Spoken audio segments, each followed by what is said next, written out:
안녕하세요. 아라메디칼 그룹 더 오프닝 부동산 공인중개사 양재찬입니다. 메디칼 빌딩을 신축하여 자녀들에게 상속하려는 건축주분들이 많이 계십니다. 건축 계획 시 건축주들께서는 불안하시니 주변의 지인들과 상의하게 되고 지인들의 의견을 믿고 메디칼 빌딩을 신축하는 경우가 많이 있습니다.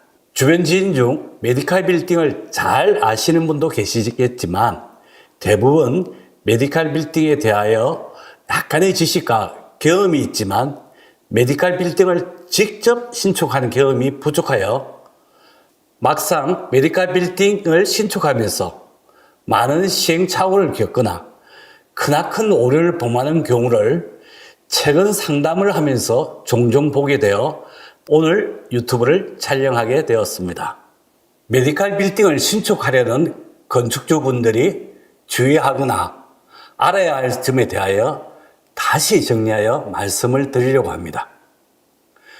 메디칼 빌딩을 운영하게 되면 많은 장점, 즉 병원의 특성상 안정적으로 장기간 임대를 하게 되고 공실이 없이 안정적인 임대 수입이 가능합니다. 또한 병원은 멋지게 인테리어하고 건물을 깨끗하게 사용하므로 건물 가치가 상승하는 등 좋은 점이 많이 있습니다. 그렇지만 메디칼 빌딩을 신축하려면 다음과 같은 마음가짐의 준비도 필요합니다. 우선 일반 상가보다 더 많은 임대 수익을 가져다 줄 것이라는 너무 큰 기대를 가지지 않기를 바랍니다. 의사들 입장에서 메디칼 빌딩의 장점은 있지만 주변 다른 건물보다 임대료가 높으면 병원 운영의 경쟁력이 떨어지므로 의사분들이 선호하지 않을 것입니다. 따라서 가성비 좋은 건물을 신축하여야 하며 렌트 프리 등으로 임대 수입의 발생 시점이 늦어진다는 것도 감안하여야 합니다. 두 번째, 좋은 메디칼 빌딩을 만들려고 한다면 층별로 어떤 진료 과목을 어떻게 MD할 것인지 사전 계획하고 그 계획에 따라 진료 과목을 입점시켜야 합니다.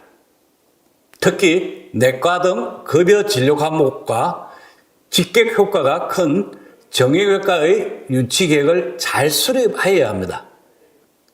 그래서 인내심을 갖고 계획에 따라 병의원을 유치하여야 좋은 메디칼 빌딩을 만들 수 있습니다.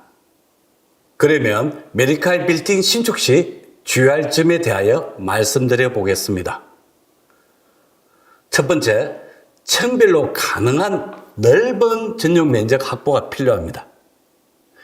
최근 개원하려는 병원들은 경쟁력을 갖추기 위하여 고객의 대기실 등을 확장하거나 서비스 공간을 넓히는 등 공간을 여유 있게 확보하려고 하고 있습니다. 층별 면적이 적으면 2개 층 이상을 사용해야 하는데 2개 층 이상의 연층을 사용할 경우에 관리비 및 진료시간 낭비가 많아 의사분들이 선호하지 않습니다. 그래서 층별 전용 면적이 50평 이하 건물의 경우에는 서울 강남에도 임대가 잘 되지 않아 공실 기간이 긴 상황입니다. 두 번째, 층별 바닥 면적이 큰 평수의 건물을 신축할 경우에는 면적 분할을 대비하여 설계하고 건축을 하여야 합니다. 한 층에 여러 개의 병원이 입점할 경우에 분할할 진료 과목별로 노출 및 면적 활용이 편리하도록 계단, 엘리베이터, 화장실 등의 위치를 MD하고 설계하여야 합니다. 그래야 건물 안쪽에 위치한 공간도 공실이 발생하지 않습니다. 세 번째, 건물 층수가 높고 건물 전체의 면적이 큰 빌딩의 경우에는 층별로 유치할 진료 과목과 전용 면적에 대하여 사전에 MD 계획을 잡고 그 계획에 따라 임대를 하여야 합니다.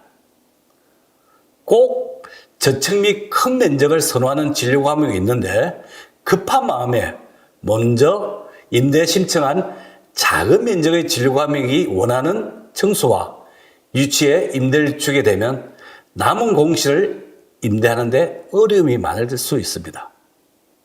그러므로 진료 과목별 유치할 최소 면적 및 유치할 청수를 정하고 유치하는 데 시간이 걸리더라도 인내심을 갖고 사전 계획에 따라 임대를 진행하여야 큰 면적의 메디칼 빌딩은 공실 없이 전체를 임대할 수 있을 것입니다.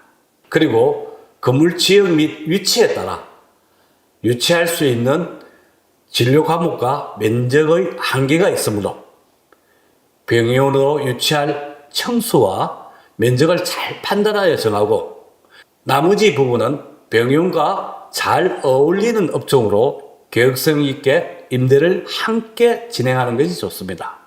네 번째, 토지 면적이 작을 경우에 토지 면적 대비 건축 면적이 넓은 건축이 필요할 경우, 즉 용적률을 높이는 것도 중요하지만 고객에 편리하고 병원의 노출이 잘 될 수 있는 구조의 메디칼 빌딩을 설계하고 신축하는 것이 더 중요합니다.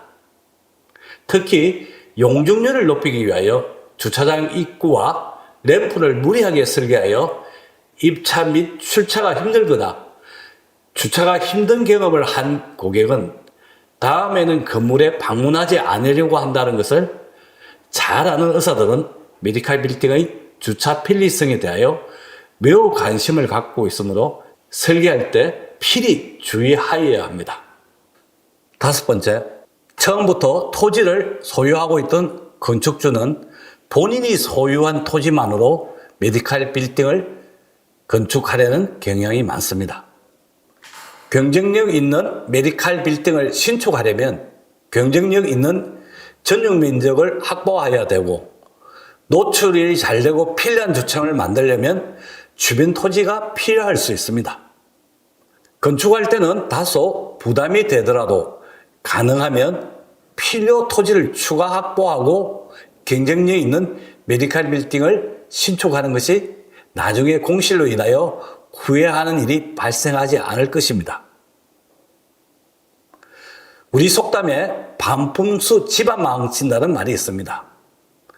토지를 추가 매입하여 메디칼 빌딩을 신축하는 것이 좋을지 등 판단하기 힘든 경우 경쟁력 있는 빌딩을 신축하려고 하시면 꼭 전문가의 상담을 받고 진행하시기를 권합니다. 감사합니다. 오늘은 메디칼 빌딩 신축에 대하여 말씀드렸습니다.